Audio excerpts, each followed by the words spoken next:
roi de Sion, que les Juifs appellent le roi de Sion.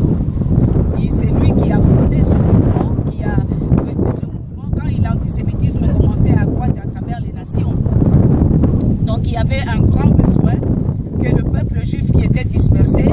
puisse se retrouver dans son propre pays aussi, et puisse avoir une nation dans laquelle il devait s'organiser aussi comme les autres nations du monde qu'ils ont organisées à travers le monde. Et ce besoin-là était né à cause de l'antisémitisme qui est naissante et qui est croissante dans les pays occidentaux de l'Europe. Et c'est pourquoi Herzl a créé, il a réussi à rassembler les Juifs de toutes les nations dans plusieurs conférences qui se sont tenues et dans plusieurs activités et mouvements pour s'organiser comme un parti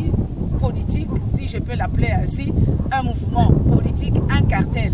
qui devait être purement politique et nationaliste. C'est un cartel, disons, qui est politiquement nationaliste pour redonner à Israël aussi une nation dans laquelle il va vivre, il va se protéger et il va vivre aussi son bonheur comme toutes les autres,